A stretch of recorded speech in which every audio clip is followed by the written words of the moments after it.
Welcome to tonight's American Majority training on our rebranding series, registering voters and growing your base.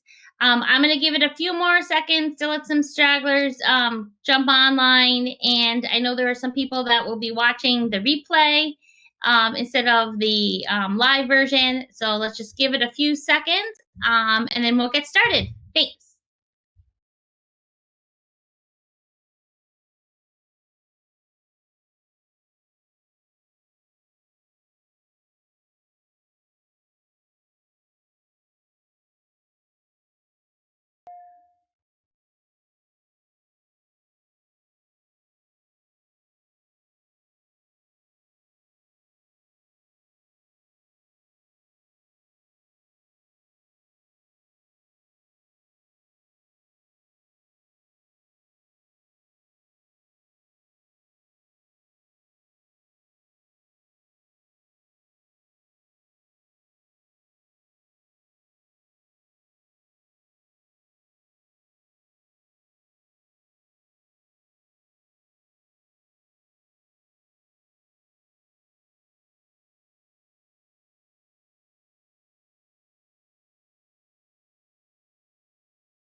Okay, everyone, thanks for joining. We're gonna start. It is 6 o'clock, and today is a rebranding series on registering voters and growing your base. Everybody will get a copy of this presentation and with the slides so that you can rewatch it afterwards. In the meantime, let me do some housekeeping. If you have questions, I will be checking the attendee chat frequently, usually before I get to each different section. So please stack any questions you have there, and we will gladly take a look at that. If you need any additional information, you can always contact me, and let's get started. And thank you for coming. Okay, let me switch screens here. Wonderful. Okay, let's get started. Well, so welcome to. Oh, where are we? Why isn't it?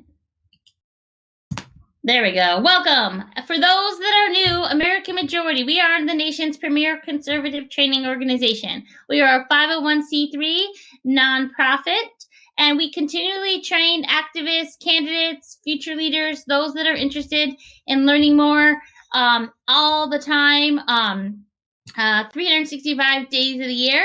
Why do we do that and travel all across the country? Because we have trained people in 50 states. Because we believe meaningful, lasting political change starts not in Washington, D.C., but at the state and the local levels, because that's where actual government decisions and spending occur. And you can never notice that more actually than in today's COVID world, where a decision by a governor or your local municipality can open up businesses, close businesses, and impacts all of our lives. We are on Facebook and Twitter, and we have email and on the web. So attached is our contact information. I will post that later again for you. So please, if you're not following us on Facebook, please do so. Follow us on Twitter, or you can check out our website, because that is where we post all of our trainings. All right. So let's just jump in first. The only point to holding an election is winning, right? If you're running for office, it is winning, because you can't make any change materially unless you win. It's great to stand on principle, but ultimately you have to win. Politics is always a game, and I'm going to keep saying this throughout this entire presentation, of addition, not subtraction. If you're not gaining voters and gaining more people, and you're losing people faster than you're gaining, you are not winning, you are losing. And elections are totally about growth, right? Populations change, populations shift. You can kind of see this. This was just an example of 2016 to 2017, you can see the darker the color, the population change, and you can see the growth by the various different regions across the country. And the voter pools also shift and change over time. And I'm going to refer back to this later on again when we talk about growing your base. But if you look on the slide on the left, you can completely see these millennials, 1981 to 1996, and you add those guys with the Generation Z voters, they are finally outpacing the boomers out here at 28%. And you can see how if your base of vote support happens to be, let's say, the silent and older generation, you can see they're decreasing, the boomers decreasing, where other voting pools are increasing. So you always have to think about that, right? You know, a lot of people wonder where people get information or who are influences in our lives and who encourages us to vote and to vote for who and where. Well, it's always your mom and your family. There's a great study. This one was done by Tufts, and where young people saw and heard information about the 2020 election. Look at that massive group up here, family and friends. Look at that, 69%, 75% if you're 18 to 19-year-olds, 60% right up here, all the way down to regular news and networks, down to 20, as you can see. So getting and talking to people really does start to matter in politics. And again, because there's only one point to an election winning. Otherwise, as former President Trump said, it's one big, expensive waste of time. So when we talk about registering voters, right, we have to think about, because the voting pool is not a static thing, it's always changing, it's growing, it's expanding, it's a living, breathing, expanding organism. Every event, every outreach, every effort should always make registering voters easy and accessible. You would not believe where you can find registered voters, even in an event that's a completely political event where you would think every single person would be registered in this room because they're at a political event, obviously. You would be surprised. I did one the other day. I was at an event, and surprise, surprise, there were 5 people I registered to vote that day. Why? One person moved. One person had an 18-year-old she brought at the event. Another person just never really voted before, etc. People have a lot of reasons why you need to register them to vote, so make it easy. And again, like I said, traditional conservative voters are decreasing. That's our silent and older generation. So we got to make that up because we want to keep a positive add value to that. So we got to kind of always work to find new voters and add those to the pool. If we looked at racial or social economic strengths and changes, we would see that similar growth and shrinkage patterns as America itself changes. Politics is never exactly about being comfortable. Sometimes in politics, we go through the motions and do what's comfortable or what's familiar to us. But that isn't why we should be doing things, because it doesn't help us advance or add more people to the polls. And politics is 100% about growth. It is always about an outward activity, and that always requires physical engagement or friendly conversations. And like I said, and I used a couple of these pictures kind of intentionally, right? I mean, registering someone to vote is definitely a one-on-one activity. It's getting someone to trust you, believe in you, and then get you to allow you to put all their information down and for them to be told their voice matters, and then they want you to vote. It's also a big time people business, right? If people are more likely to join your cause or do a new thing like voting, if they trust you, they like you, and they make an instant connection with you. And you only have about 30 to 90 seconds really to make that connection. And then that person, appreciates it and says, okay, I'm in, I'm going to participate.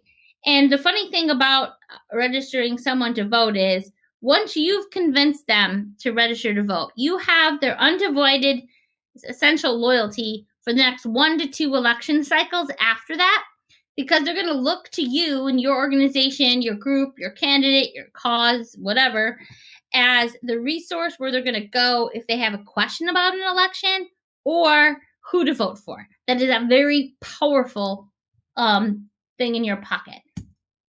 So where do we start? Well, that's super duper simple.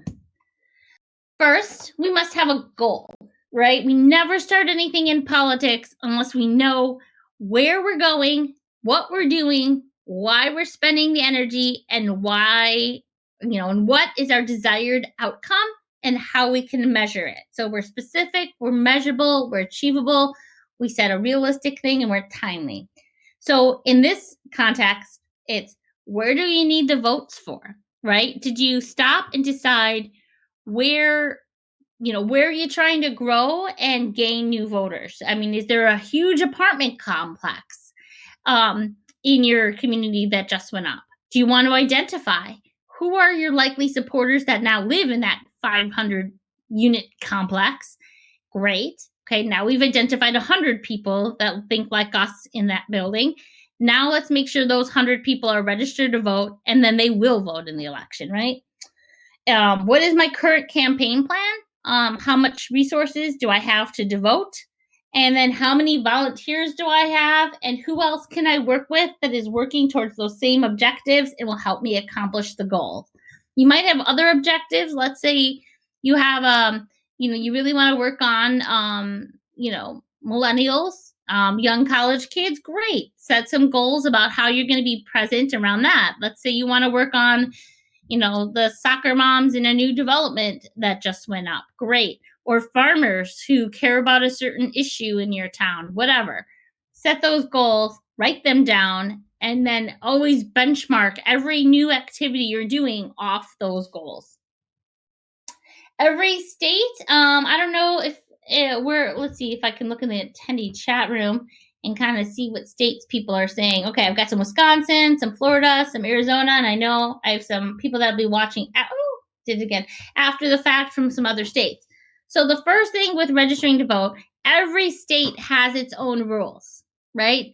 I know the Democrats want to uniform that, but unless that happens, every state is in charge of its own election rules. So it's really important. The first thing you do is go onto your Secretary of State's website or your Board of Elections for those in Wisconsin, and you read about about some of those rules. And what kind of rules are they? What registration paperwork is required? If your state requires, if you're doing it as a group, to have some training. Not all states do.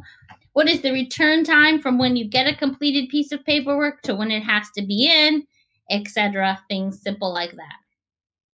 Typically, now this is typically, most states, any individual or any organization can help people register to vote. Some states require you to take, if you're doing it as a group thing, a test to get certified and have one person in charge of making sure all the rules are followed. Other states have no rules whatsoever. So again, that's where you need to go. Check your state. But in general, all individuals can help people register to vote. Typically, the rules, again, vary state by state, but typically, anyone who's 18 years or older can register to vote if they're a citizen of the United States. Some states have different rules around if individuals have been convicted with a felony or not, whether they have to complete their entire term plus their probation or just their term, whatever. So again, check your current state rules. Typically, if someone has been judged incapacitated, think like an Alzheimer's patient, they may not be registered to vote. Obviously, if they're incapacitated, they can vote.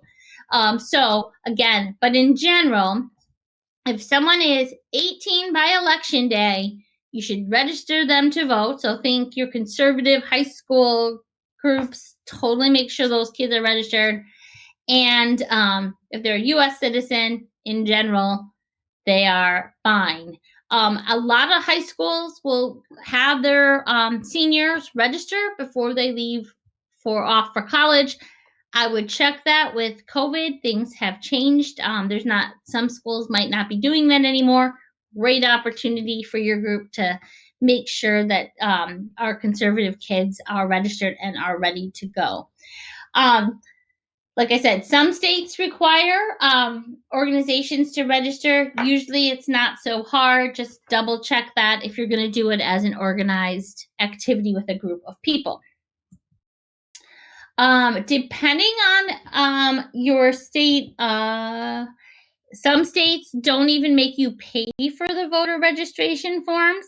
You just usually have to contact the county or the elections board in your state. So, for example, in Minnesota, I just have to contact my Secretary of State and can turn in an order form and get 50 to 100 delivered, or I can go to my county election office and pick up a stack. They're free. Here's an example from Oklahoma. Oklahoma, for example, I can contact their election board and get maximum quantities of 250 to 2,000 forms at a time, depending on the county population. So that's an amazing thing for your group. That helps you save money if you take advantage of that. One thing people sometimes forget about voter registration efforts is you need to follow the rules as they are written, and it is very important for you to do so.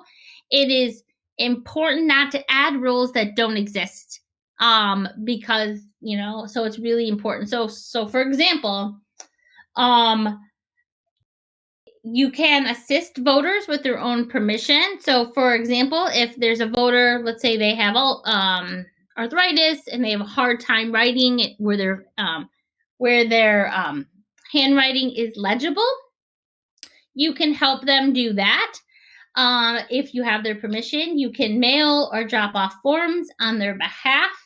If, again, you have their permission, and it's easy, for you to make sure that you have that, and you should take advantage of that. So, because if someone fills out a voter registration form and it doesn't actually get in the mail, then they're not registered to vote, right? You also need to make sure that you're very cognizant of some states have very firm deadlines of when individuals must register to vote by a certain time ahead of a primary or ahead of a general election. Other states don't have that and can do same-day registration to vote. So make sure you know those deadlines, you write them down, you mark them in your calendar, and you are prepared. Kate asked, does the voter's permission have to be in writing or can be verbal? It can be verbal, right? That's totally fine. Sometimes people are like, do people really let you mail it in for them? Yes, they actually do. Especially if you're doing one at a booth. My example for that is I usually have a box that looks secure, taped or whatever. I tell the person, hey, we're mailing all these in or turning all these in at the end of the day. I can turn it in for you. I have a stamp, an envelope. You can put it in the box. That usually helps people feel more secure. Definitely treat their voter registration forms like how you would want to be treated if you had private, confidential information on it. AKA, don't take the form and then throw it on the table and then start talking to the next person, right? Nobody's going to like them to do that. So make sure you, again, treat that, the paperwork that someone fills out very privately, put it in an envelope, put it in a secure box so they can physically see you do that. That at the end of the day, take those and then get them to the mailbox or where your state requires you to turn them in. Being able to help a voter and mail it off on their behalf is a huge opportunity, right? Voter register. We're coming out of this COVID thing. We're going to start to get to do county fairs again, state fairs, community festivals, rallies, farmers markets. All that stuff is coming back with a vengeance. So voter registration efforts are perfect for that, right? If you have a farmers market where you typically don't see political things, offer to do the voter registration booth, right? puts a friendly face, you're really looking kind of helpful, you meet people that your organization wouldn't, or your campaign wouldn't normally meet and see people, wonderful. Be light on the politics, high on the helpful energy vibe, right? Ditto with the community festivals and state fairs and large gatherings. It is a perfect project for any of those things. Yes, in some states you can pay people to help you. Okay, but here's an important thing about that. You can compensate someone for working to register votes, but you cannot compensate them by paying them a fixed rate per application, right? Or set a quota of how many voter registration forms they're required before they get paid. So you can pay someone $10 an hour to do voter registration efforts, but you can't say, I'm going to give you $100 if you bring me 100 applications. That would be illegal. Wrong thing to do. You also cannot offer incentives for someone to fill out a form, right, of something of value. So if you had stickers around and anyone could take them regardless of whether or not they filled it out, totally fine, usually. But you can't say, hey, I'm going to give you some money if you fill out this form. That would be illegal, right? The number one thing on that, and you wouldn't think that would need to be a rule. It is actually a federal rule. It's actually something that happened one time in Chicago. People were paying homeless people in cigarettes to register to vote. Again, totally illegal. You can't do it. So don't do it. And when there are election rules, please follow them and read them and take the time to do your due diligence on that. Because if you're registering voters, you definitely don't want the negative news story that would accompany you violating the rule. If you have a table at an event and you are registering people to vote, and you obviously have someone who asks for a form and it's very clear they don't agree with your political philosophy, hand them the form. They ask, hand them the form. They fill it out, turn it in appropriately, right? Don't be cute and not hand them the form, or be cute and let's say my dog ate your form and it got lost in the mail. No, do the right thing, take the form and hand it off. My apologies. That you should hear what you said. My Apple Watch was commenting. You definitely want to treat people respectfully and fairly. There are other ways to handle those situations. If you get someone who comes to your voter registration table and is just trying to be argumentative, I usually have another volunteer. I usually say, hey, Charlie, which is usually my code for, hey, this person's just being difficult. And I say, hey, Charlie wants to learn a lot about that. Charlie, will you take the person over here to hear their philosophy on apple pies? And then Charlie would get them off the front of my table and have a nice, polite conversation with them. There's lots of different other ways to do it. But if someone asks for a form, if you're doing a public voter registration effort, give them the form. And if they ask for you to mail it, turn it in. Do the right thing. Oops. Okay. Next one. Okay, so every state, like we said, all states manage their own elections. All states have their own voter registration forms. They're all different, but they all essentially capture the same information. So I just picked Florida for you so we can walk through Florida. Okay, the first is usually somewhere on the form it'll ask, is it a new registration, a record, update, change, or to replace a voter card? It asks, number one, are you a U.S. citizen? The answer is yes or no, right? It asks usually somewhere on the form to affirm if you've been convicted of felony or whatever your state's rules are. It asks for you to put in your date of birth. Oh, God, did it again. Hold on, let me get to the right one. Sorry about this. Okay. It most of the time it will ask for your driver's license of whatever state you're in, or you can put in your last 4 digits of your social security number, right? It'll ask for your last name, your first name, your address, your mailing address. Some states will ask for your email, and Florida asks for that because they'll email you your sample ballot for you. That's nice that they're willing to do that. Some states will have you register by political party. Not all states do. And when they do that, it's because typically your state has a closed primary system, or can be closed. And that's a whole different thing. So that may or may not be there for your state. They usually sometimes ask for demographic information. You never usually have to provide that if you choose not to. And then it asks you to sign an oath, whatever that is. You sign it and you collect it and you're good to go. Some states like Wisconsin, I believe, this is for Amanda, some states will require voter ID. I think Wisconsin is one of those. Some states do not. I like to have people, when I'm doing it at a table, if I'm tabling or if I'm going at an event and I'm walking through a crowd, I like to have the paper form. Why? Because I have a means then to follow up with these people and make sure that they vote. Some people will do this by, online, where they'll just have the information go directly and they'll fill it out online. Either one usually works, but I prefer old school paper. That's just me. But if you wanted to do it the other way, you can do it online. Number one, here's the other thing. When you do a voter registration booth, you need to train your volunteers to be friendly. We all have these friends or volunteers who are just not great people. You know who they are. The curmudgeon in the room, right?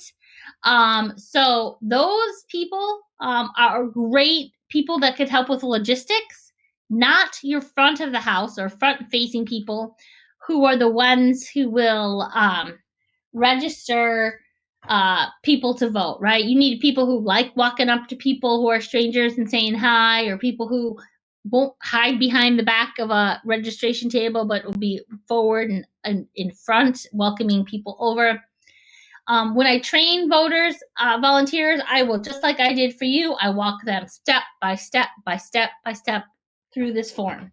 I also train them to go back when they get it from someone, to slowly go back and look at it, not just shove it in the box, but go through, make sure everything's legible, make sure all the boxes and that they're required to fill out are done completely and accurately, and that it's signed, and etc. Right? I make sure my volunteers know that. Again, I remind them personality matters, right? Think sorority rush, positive energy, enthusiastic, friendly. Quality in voter registration is the time that matters more than quantity. Each new voter that you register to vote probably knows 5 other people in their lives who are not registered to vote, right? So you are really doing a massive amounts of work. So don't be worried. Like I did a table, like I said, at that political event. I didn't think anybody would be there. I wound up getting 5. Well, those 5 people wound up, telling their friends and posting on Facebook, etc., that, hey, I'm registered to vote now. Yay, right? They did the work for me. So quality, take your time, be friendly, make sure that, that's a new volunteer, that's a potential new donor, that's a potential, lots of things. So that you want to make that first great impression. You also want to lead the conversation when you're doing a voter registration drive, whether it's walking through the crowd or walking or doing a tabling event or incorporating it into your campaign. And here's a little sample script about how to do that, to be friendly and kind of keep the conversation moving in the direction that you want it to go. So here's some final tips. The organized left make sure that you are registered and they're voting for their issues, their causes, and candidates. They assume you are not registered to vote and you don't know how to vote when they start any conversation with you or any engagement. The organized right assumes that you understand your basic civic duties and responsibilities, and you know how to vote, and you know you should. Well, that's kind of backwards. We actually should do it the other way. We should never assume anybody is registered to vote, right? We should always have the conversation and not be afraid to ask. It's not hard. We can solve that problem for them, and we can help them. Because if someone isn't registered to vote, there could be reasons. Maybe it was, and we can make that simple for them to get that done. We also don't want to register exactly everyone if we can, right? We want to review our race and know what we're doing. We want to target people that we think are going to vote with us, and then we want to register them. Those people could be new families. They could be college students. There's a fleet of college students who normally might be away in college, but might be sitting in your own local hometowns and communities, and who might be able to vote for you for the first time. There could be large apartment complexes where people are moving in and out, townhome communities, new developments, etc., etc. But we want to make sure that we're doing it smartly and we're targeting it in the correct way. The other most important thing we want to think about is after we register someone to vote, it is absolutely 100% our job to make sure they vote and help them get involved and to follow up. So whoever registered that person to vote should have a side set of postcards right then and there that they write that person a nice little thank you note, and when they stick their thing in the mail, they stick the thank you note in the mail off to the person. So it might say, "Dear Sally, it was great seeing you at the Maple Grove Farmers Market. I just want to let you know I put your voter form in the mail, and in case you ever want to come to a meeting, here's my phone number where you can follow up, or my email where you can follow up to learn more information." That person then knows, wow, my form got in the mail, thank you, and now I have a follow-up action item to follow up. And you can follow up with them closer towards an election, etc. It's a great tool, and it's a great thing, and we tend to forget that politics is always personal in politics. How do I reply if a person says I don't belong to any political party? That's fine. If they, if we go back to my Florida form here, right? If they're filling out the form, if you're in a state that requires a voter party affiliation, they could check that box, right? If they're in a state that doesn't require it, the form doesn't require it, and they don't need to. Let's see. Okay. So where do we find these new voters, right? It's about making connections and meeting new people. And this sounds so intimidating sometimes, but it's really not. Politics is a people business, right? And elections are always about math and growth. So last year, can you believe it? The presidential election turnout was 7% higher than in 2016, right? That was just an amazing amount of eligible voters that came out to vote. That voter turnout increases was countrywide, all over the place, big time numbers, right? For example, I live in Minnesota, and we had 79.4% of eligible voters cast their vote. That is crazy. Colorado, Maine, Wisconsin all followed closely behind, around 75.5%. Washington was 75.2%, and the lowest turnout states were Tennessee, Hawaii, West Virginia, Arkansas, and Oklahoma. So as you can see, that's some big time numbers. So what do you have to do to find these new voters? Well, it's simple. You got to meet people where they are. Don't assume new people are going to hunt you down to find your group, your organization, or your candidate. We have to understand who voters are, the issues that motivate them. Our goal is in any given election and to make them yours. So Trump found a ton of voters, believe it or not, in 2020. He found 10.1 1 million additional supporters across the country and a huge jumps in majority Hispanic areas. And that's what these red dots are, right? These red dots are all the new voters that happened all across the country where they are.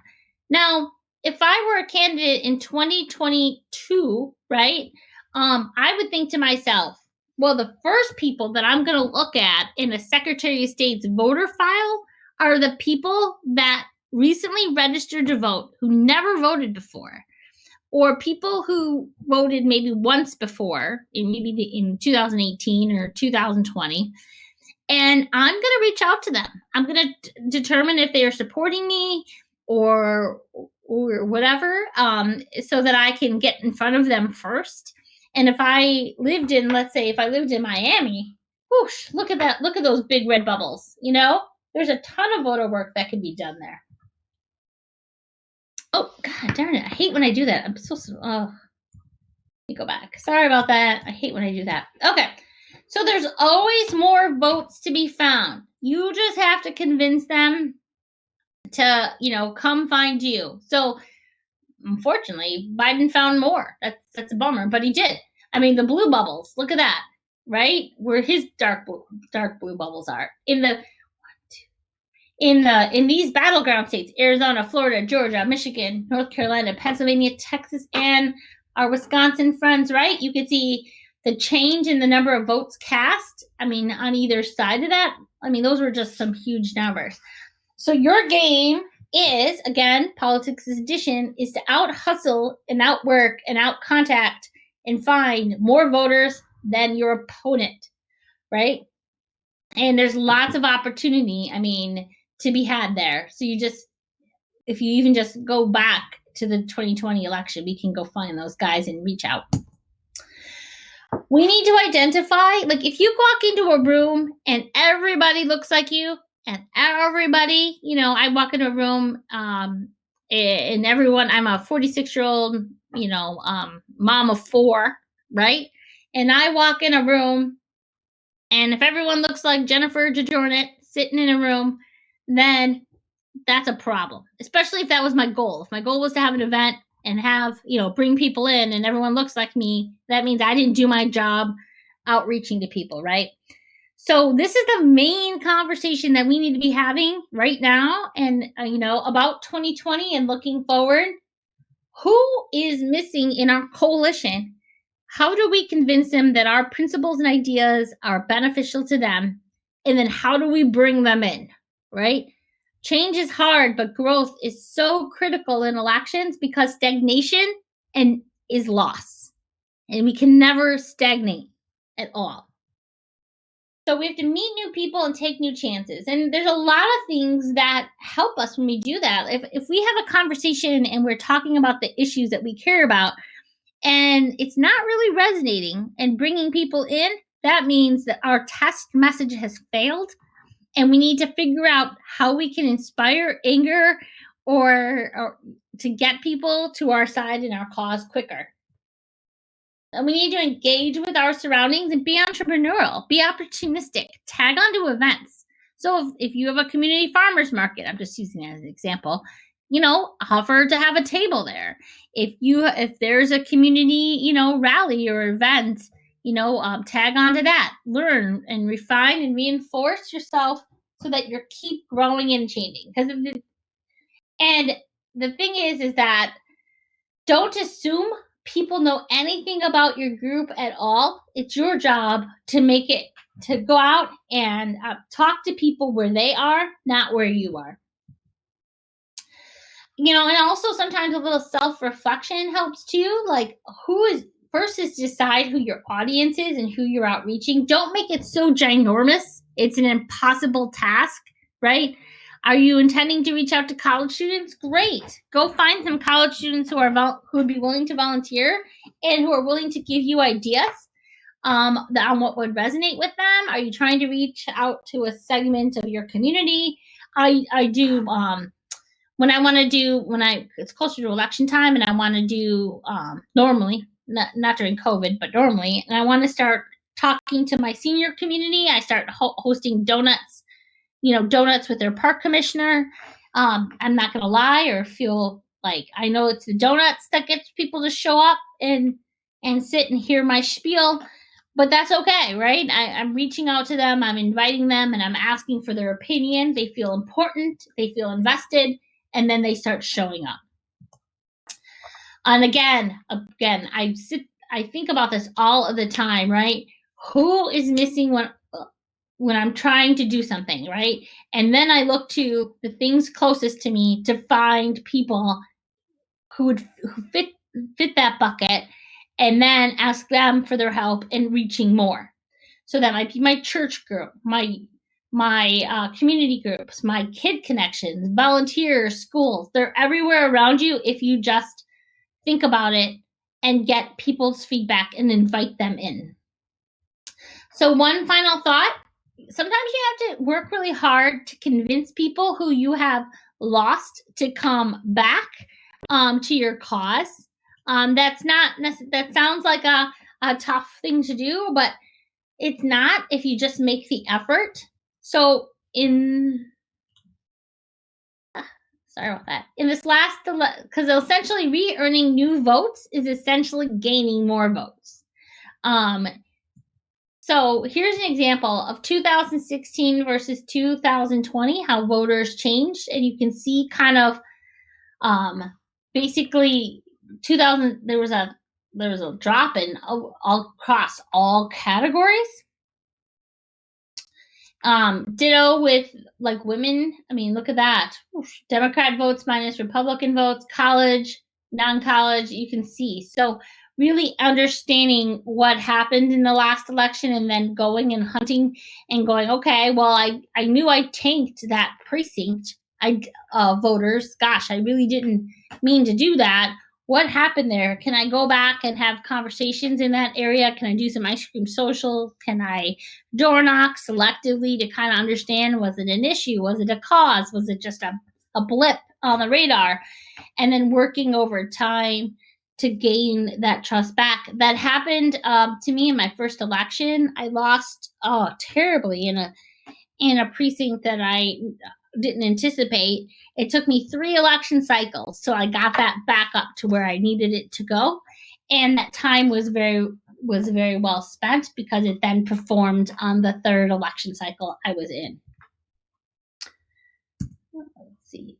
So like here's another one. I just did some, you can look at these slides later, but I put these in here so you can just take a look for yourself.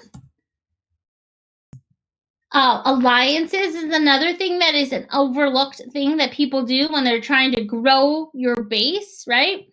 What is a strategic alliance? It's a political alliance. It's a coalition or a block of cooperation of individuals with different interests who agree to work together for a common goal, either short-term or long-term, and it can be short. You might have a one cycle where you're agreeing to work together to help elect one person, and then the next election cycle, you go your separate ways. It's totally fine. You might have a bunch of candidates who are working together because they're all new. It makes sense. Someone wins, and then the person who did it wants to try and join again, but it may not make sense for the other person. It's okay to evaluate and be selfish in that regard. Same with groups and organizations. Sometimes it makes sense to partner, sometimes it doesn't. Strategic alliances are important because they give you insights into portions of the electorate. They give you a chance to make contacts with a larger pool of connections you may not have, which might get you new volunteers down the road. Sharing resources and volunteers make it easier and cheaper for you. It reduces your risk of failure because everyone's sharing the burden here. And it gives you new perspectives on your old ideas and on what works and what doesn't. Who are potential partners? Well, other activist groups are wonderful. Different federations, charitable organizations, lobby groups, PACs, depending on what type of organization you are. Individuals, coalitions are individuals who work together because they have common interests, values, and solutions. They all retain their own identity throughout their partnership.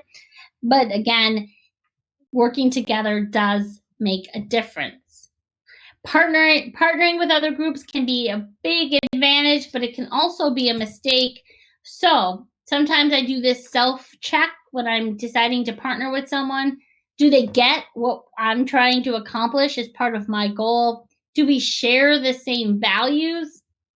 Are they an add value? I mean, are they going to work or bring money or bring street cred into the organization?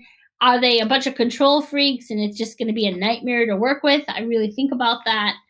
I always make those partnerships and alliances short term for one specific cause. We can always re up if it makes sense.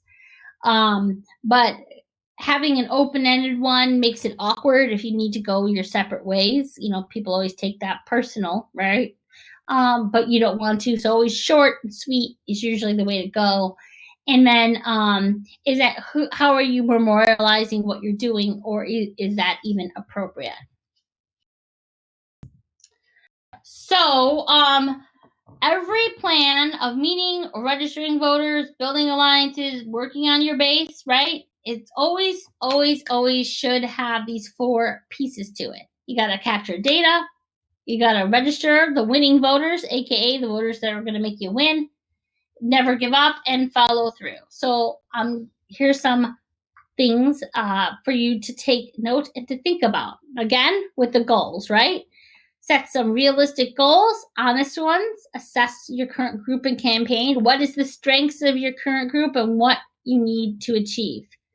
So they should be very, very, very specific, right? I am working to help identify more voters in Maple Grove Precinct 2 who would support my candidate. And I'm looking to find 100 new voters. Some I'll have to register to vote. Some I want to convince to re-vote for me. And another group where I might have not contacted them before, but I'm going to reach them for the first time. See, it's very specific, right? I'm hoping to do that in the next 3 to 6 months. And here are my steps each week that will get me to that goal. Very specific. And then I would say, okay, I have 10 volunteers who are able to help me. And for the supplies and organization I need, it will cost me $200, just using an example. See, very specific plan with a goal and the steps to do it. Sometimes people miss the obvious, even on their own websites, is that they forget. You got to make it easy to find you and easy to get information, right? What do you need to make your cause a success and who's missing? Where the easiest voter to turn to vote for you is one that finds you. So on your website, is there an actual email and an actual phone number where someone can call or send a text if they want to get more information? Is how to register to vote on your website. There was a major political party, swear to goodness, still does not have anything about where to register to vote on their website at all. I'm thinking, what are you in business for? Getting people to vote for you in an election. That's the most important thing, right? If you have regular meetings, is that information on your website where people can find you? Someone said to me once in a training, well, I don't want the other side to find me. Well, I hate to break it to you, the other side already knows everything you're doing. There's no secrets in politics, right? So the only people that you're not telling are people that are new. So you put that information on your website. It's so important. Make it easy, like I said, to collect information about people, right? Do you have a way to capture information? If someone comes to your website and they want to learn more, can they sign up for a newsletter where they have to give you their name, their address, their phone number, their email, right? Like I said, can people register to vote or learn where to register to vote on your website and how easy it is to get involved? It's so important. The other thing is not only should you as the organizational leadership or the candidate know what and why you're doing it, make sure your volunteers know that as well, right? Do they understand you're working towards a vote goal of why you're working in this certain area? Do they understand that there is a certain number of voters, that you're needing to get out of a certain area. And then do they understand, I should put 2021, whoops. Do they understand that the time is now? There's no delaying. The next election starts 1 second after the poll closes wherever you live. Immediately, right? There's no delay. The one bad thing about politics is there's no Christmas, there's no holidays, there's no Thanksgiving, there's no Easter bunny time, there's no vacation days in politics. Politics is a 24/7, 7 days a week, 365-day a year thing. We're either working hard towards an election, that election happens, then we're spinning ourselves up for the next election because we're wanting to win. That kind of dedication, just like an Olympic athlete, matters, because elections, the truth, are won by the smallest of margins in most times, and that kind of dedication and growth takes time and energy, and time is the most important quantity there. Again, you can expand and grow if you don't keep trying. If it was easy to find new people all the time, well, then we wouldn't have to do anything. We could go to Starbucks and just drink a latte, but that's not how it works. You're going to try something new. It may not work the first time. It might be a glorious disaster, and that is okay, because we're going to try again. We're going to tweak it. We're going to learn, why didn't it work? I had an event. It sucked. Nobody showed up. Why did it suck? Okay, well, I didn't send out the email in time. I waited till 2 days before. Next time, I'm going to have to send it out 10 days before and 4 days before, and I'm going to have to make phone calls to the list to make sure people show up, and then I'm going to see a different result.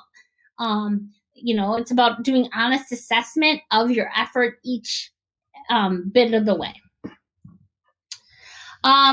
And it's nearly not good enough just to check the box and pretend that we're doing voter outreach and trying to reach new people and doing all this, right? Posting on Facebook and then walking away and said, well, I did my job. Nope. Reaching out to new people, getting them to show up, building your base takes follow up and follow through. Think like a little baby seedling that we plant in the spring, that we nurture so that it yields a stalk of corn, at the end of the summer. That takes a lot of energy and effort, but then it yields results. If we let it to, we never water it and leave it to the rocks, well, of course it's going to die, right? That's the amount of energy it takes. A lot of hard work. So with that, I know I went through a ton of information in a very short amount of time. I was wondering, is there any questions, any thoughts, anything you want me to address?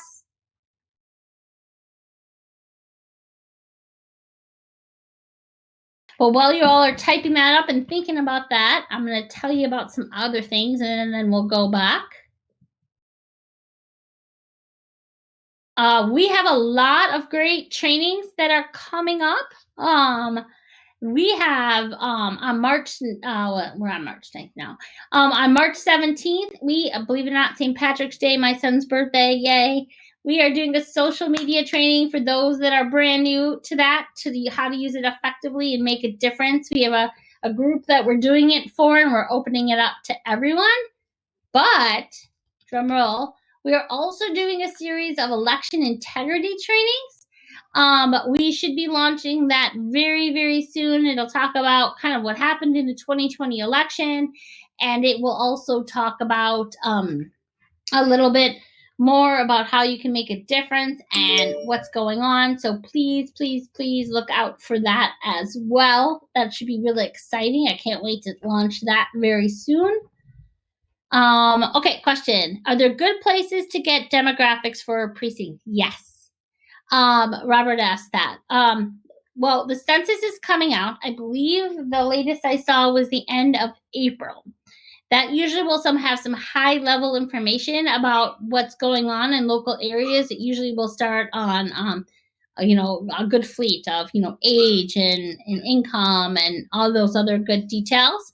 Additionally, you can typically order your voter registration file from your Secretary of State or your election board, depending what state you are in. That you could most of those will have birth dates, gender, I mean, I know those are two different things where you can then Google that. You can do a Excel spreadsheet on that to kind of get a little breakdown to get you a feel. A lot of times, cities actually will have that information at the ready because they know who the residents are. That's another really great place to get it. So hopefully that answers your question. Is there any other questions that anybody else has? I'll just give it a few minutes. Okay, how do you start as an activist? Well, it's super, Kate, how about I'll follow up with you later? If you could write down my email, it's on the screen, and I'll give you some suggestions. But in general, depending what state you're in general, I would say I got my first start involved in politics. To be honest, it was working for a candidate. I found a candidate that I liked. And I decided to help them out on their campaign. And by helping them, they introduced me to the people they knew. And then, a big thing sounded less scary.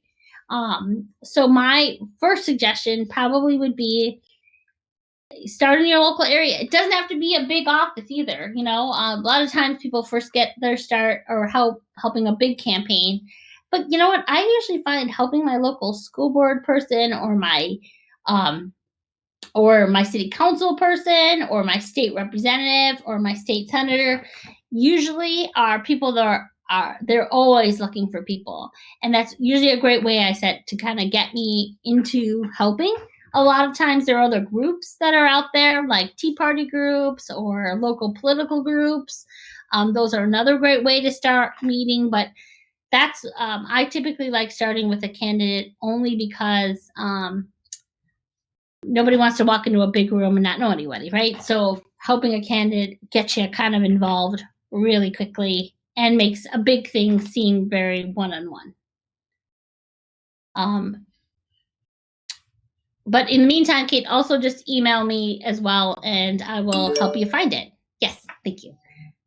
Well, wonderful. Well, thank you everybody for coming to tonight's training. I hope it was super helpful to you and you learned a thing or two. Please follow up with me if you have any other questions. I know I went through everything fast and you'll get an email with this presentation later. If you have any suggestions on future trainings or things to do, please reach out. We also have a survey that's going on right now that will get suggestions from people about what kind of trainings they would like us to go forward with in 2021.